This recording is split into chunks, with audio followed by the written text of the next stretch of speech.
So there's a global risk assessment for lipid disorders, and this one you're just trying to look at the likelihood of an individual developing lipid disorders later in life. All right. So for this global risk assessment, one of the tools used is the Framingham cardiac risk assessment tool, right? So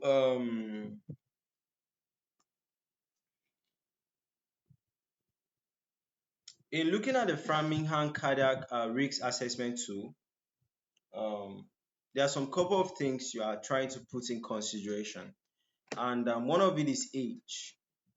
Don't worry, let's have an overview before we actually come back to talk about it, right? So we're saying the American Association of Clinical Endocrinologists, that's the AHCE, it actually recommends the following for further evaluation of what? Lipid disorders, right? First of all, you need to identify the cardiovascular risk factor, right? Now, determine a 10-year risk. That's either if it is high, if it is intermediate, or if it is a low risk, okay? For coronary events. And when trying to determine for this what 10-year risk, you use things like the Framingham risk assessment tool or the coronary risk prediction chart. This is the coronary risk prediction chart. This is the what? Framingham cardiac assessment tool, all right? But these things, most of the times, you don't really need to know the two. You can just know one, then work with it, all right? For me, I always work with the Framingham cardiac risk assessment tool. And in the Framingham, you are looking at criteria like what? Age, you are looking at the total cholesterol, you are looking at the what? High cholesterol levels, because the high cholesterol levels is more of like what is needed to mop up the cholesterol, okay? So if high cholesterol level is much, it's actually nice for you, all right? They are looking at if the person is a smoker. You're also looking at the blood pressure.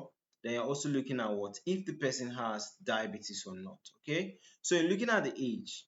You are trying to see if the person is older, like let me say from, how do they even, I think it's from 55 years up, all right? The risk is much. If the total cholesterol, if it is so high, then if it is, okay, this is a borderline high from 200 to 239. Then if it is so high, that means it's like 240 above, right? Then if you also look at what? High density lipoproteins, right? So high density lipoproteins, this one now, if the high density lipoproteins are the ones that are needed in the body. So if they are low, then there's a major risk, okay? But if you have high density lipoproteins between 40 to 59, then it's moderate. If you have it above 60, that means the person is doing well. There's even a low risk of developing what? Any cardiac disease later. Then for smoker, it's simply if you get the answer yes or no. Okay, there's nothing like I smoke small. No, no, no, no, no. Smoker is a smoker. All right. So here you are trying to get the patient answer yes or no. Then for the blood pressure, you take what? And you focus on the systolic one. Systolic one, that's the highest one going up. All right, that's the contraction. All right.